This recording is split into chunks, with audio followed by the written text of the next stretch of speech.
क्या सच में भगवान हैं? अगर हैं तो क्यों दिखाई नहीं देते? क्यों अच्छे लोग दुख पाते हैं और बुरे लोग फलते फूलते हैं? क्या ईश्वर कोई कल्पना है या कोई अनुभव? इस वीडियो में जानिए भगवान की उपस्थिति के 5 गहरे संकेत। ध्यान और अनुभव से ईश्वर को कैसे पाया जा सकता है? आधुनिक युग में भी ईश्वर का प्रमाण। विज्ञान और भक्ति के बीच का संतुलन। अगर वीडियो अच्छा लगे तो लाइक करें, कमेंट करें और चैनल को सब्सक्राइब करें। जब दुनिया में अन्याय दिखता है, जब अच्छे लोग टूटते हैं और बुरे लोग सफल होते हैं, तब मन में यही सवाल उठता है, अगर भगवान है तो फिर ये सब क्यों? क्या ईश्वर केवल किताबों की बातें हैं या वाकई वो हैं?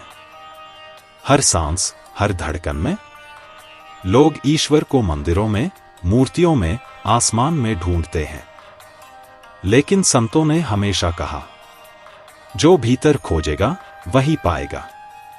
भगवान कोई व्यक्ति नहीं, वो चेतना है, वो ऊर्जा है।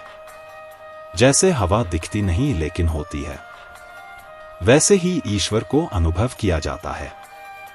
अगर भगवान है तो दिखते क्यों नहीं? क्या रेडियो तरंगे दिखती हैं? नहीं, लेकिन जब ट्यून करते हैं तो संगीत सुनते हैं। वैसे ही ईश्वर हर जगह है, बस हमारा मन ट्यून नहीं है। जब हम मौन होते हैं, ध्यान में जाते हैं, तब एक अनुभव होता है जिसे शब्द नहीं बांध सकते। विज्ञान चीजों को कैसे समझाता है, लेकिन भगवान सवाल करते हैं, क्यों? विज्ञान कहता है बिग बैंग हुआ, लेकिन क्यों हुआ? कैसे हुआ? ऊर्जा कहां से आई? वहां से शुरू होती है ईश्वर की उपस्थिति। आइंस्टीन ने कहा था, science without religion is lame, religion without science is blind. ईश्वर के 5 गहरे संकेत। प्रकृति का संतुलन। सूर्य, पृथ्वी, जल, वायु, सब कुछ एक अदृश्य बुद्धि से बंधा है। पशु पक्षियों का प्रेम जो ना बोल सकते हैं, वो भी सच्चा प्रेम देते हैं। अंदर की आवाज, सही गलत का भाव बिना सिखाए आता है। चमत्कारिक घटनाएं। कभी कभी कुछ ऐसा घटता है जो तर्क से परे होता है। मां का प्रेम जो बिना शर्त देता है, वही भगवान का अंश है। भगवान से जुड़ने का तरीका। भगवान से जुड़ने के लिए जरूरी नहीं कि हम माला लेकर पहाड़ों में बैठें, बल्कि रोजमर्रा के जीवन में, सेवा, सच्चाई, ध्यान और मौन में हम उन्हें पा सकते हैं। 3 सरल साधन। मौन ध्यान 5 मिनट प्रतिदिन। दया और सेवा। ईमानदारी से प्रार्थना। कितने ही लोग युद्ध में बच गए बिना किसी तर्क के? कितने लोग दुर्घटना से चमत्कारिक रूप से बचे? या ऐसे लोग जो मौत के करीब जाकर लौटे और बोले, मैंने एक ऊर्जा को महसूस किया।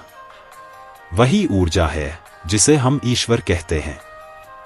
अगर भगवान है तो दुनिया में दुख क्यों है? दुख सजा नहीं होता, दुख एक अवसर होता है सीखने और बढ़ने का। ईश्वर हमें खुद को खोजने के लिए कुछ कष्टों से गुजारते हैं। जैसे सोने को तपाया जाता है, वैसे ही आत्मा को भी। ईश्वर दुख नहीं देते, वे हमें मजबूत बनाते हैं। भगवान कोई बाहर की शक्ति नहीं, वो हमारे ही भीतर हैं। जब आप प्रेम करते हैं, जब आप सच बोलते हैं, जब आप किसी की मदद करते हैं, तब आप भगवान के सबसे करीब होते हैं। तो अगली बार जब सवाल उठे, क्या भगवान है? बस आंखें बंद करिए, सांस लीजिए और वो मौन सुनिए। वही भगवान है।